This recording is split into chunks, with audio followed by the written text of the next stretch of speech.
सर्दी के टाइम में भी जब हमारे वहाँ बारिश बर्फ पड़ती है वो समय भी आग लग रही थी, तो भाई लोग हमारा जो शंकर सिंह बिष्ट हैं ये ऊंचे ऊंचे पहाड़ों में आग बुझाने जाते थे।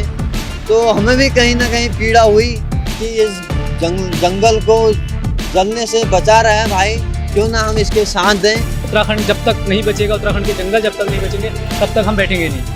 हमें आगे आना पड़ेगा ताकि जो हमारे वन कट रहे हैं, जल रहे हैं, इनको काटने और बचाने के लिए हमें आगे कदम उठानी पड़ेगी। नमस्कार, मैं हूं जितेंद्र गौतम और आप देख रहे हैं टीएनपी इंडिया। इस वक्त मैं गाजियाबाद के मेरठ रोड पर मौजूद हूं और यहां से लगभग 270 किलोमीटर दूर उत्तराखंड की राजधानी देहरादून है। मेरे साथ कुछ दो लोग मौजूद हैं, इनसे हम बातचीत करते हैं। ये उत्तराखंड के अल्मोड़ा जिला के चौखुटिया से के एक गांव से लगातार पैदल चलते हुए आ रहे हैं और लगभग 550 किलोमीटर की दूरी इन्होंने तय की है। आखिरकार वजह क्या है, क्यों ये पैदल चल रहे हैं, इन तमाम मुद्दों पर हम इनसे बातचीत करेंगे। और इससे पहले मैं आपको दिखा देता हूँ किस तरह से इन्होंने ऑक्सीजन मास्क लगाया हुआ है। और यहाँ पर आप अगर देखेंगे तो एक सिलेंडर भी इन्होंने लगाया है और जिस पर लिखा है कि एक बार क्या लिखा हुआ है ये पढ़ लेते हैं। इस पर लिखा है कि ऑक्सीजन बचाओ, भविष्य सुरक्षित बनाओ। और ये वायु, और अंदर आप देखेंगे तो इसके अंदर इन्होंने जो है पेड़ पौधे लगाए हुए हैं। आखिरकार वजह क्या है, क्यों इनको पैदल आना पड़ा है? क्योंकि उत्तराखंड में अगर ऑक्सीजन की बात की जाए तो पूरे उत्तर भारत में उत्तराखंड ही ऐसा होगा जहाँ सबसे ज़्यादा ऑक्सीजन जो है मिलती है। तो आपसे बात कर लेते हैं, ऐसी क्या आवश्यकता पड़ी कि ऑक्सीजन मास्क लगाकर आप जा रहे हैं और कहाँ जा रहे हैं? हमारी एक जन जागृति यात्रा है अल्मोड़ा चकुटिया से लेकर दिल्ली राष्ट्रपति भवन तक। और इसमें खास तौर पे जो उत्तराखंड के जंगलों में आग लग रही है, तो उस आग से आज उत्तराखंड के पूरे जंगल इस प्रकार से तबाह हो गए हैं, तो जिससे हमारे जल स्रोत सूख रहे हैं, हमारा हिमालय जो है वो पिघल रहा है, हमारे ग्लेशियर पिघल रहे हैं।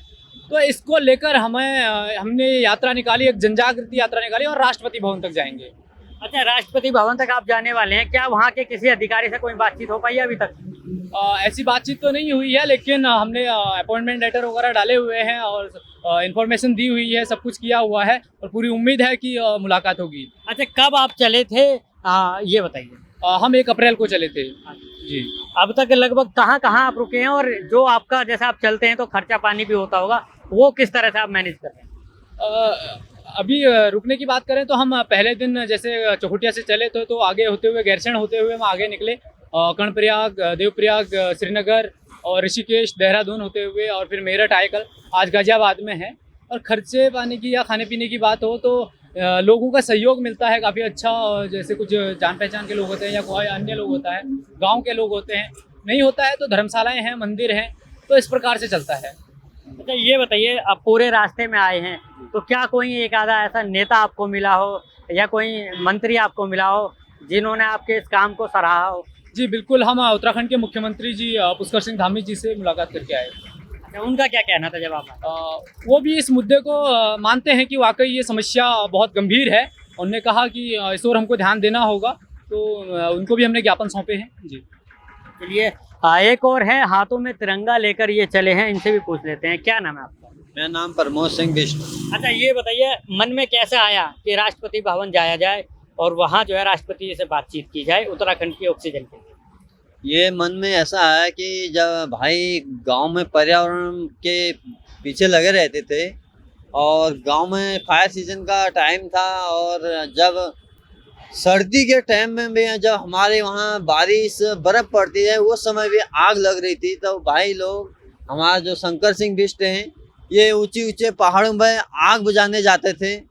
तो हमें भी कहीं ना कहीं पीड़ा हुई कि इस जंगल को जलने से बचा रहा है भाई, क्यों ना हम इसके साथ दें। और भाई ने बोला ये जन जागृति यात्रा करनी पड़ेगी, हमें आगे आना पड़ेगा ताकि जो हमारे वन कट रहे हैं, जल रहे हैं, इनको काटने और बचाने के लिए हमें आगे कदम उठानी पड़ेगी। अच्छा, ये बताइए, आपको क्या लगता है आपकी इस यात्रा से लगभग आप कितने लोगों को समझा पाएंगे कि उत्तराखंड को बचाना है, उनके वन्य जीवन को बचाना है, वन को बचाना है? देखिए, प्रयास 100% है और उम्मीद भी है कि हम इसमें कामयाब होंगे और लोगों को जागरूक करेंगे। और इस पे काम भी होगा और आगे भी ये काम चलता रहेगा। और उत्तराखंड जब तक नहीं बचेगा, उत्तराखंड के जंगल जब तक नहीं बचेंगे, तब तक हम बैठेंगे नहीं। तो बिल्कुल देखिए, युवा सोच है और इस युवा सोच के चलते लगभग 550 किलोमीटर की जो दूरी है ये कर चुके हैं और लगभग 50 किलोमीटर की दूरी इनकी बची है।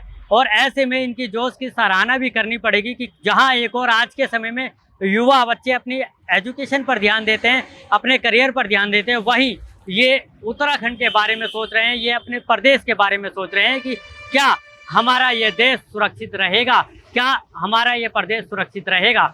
गाजियाबाद से मैं जितेंद्र गौतम, DNP इंडिया।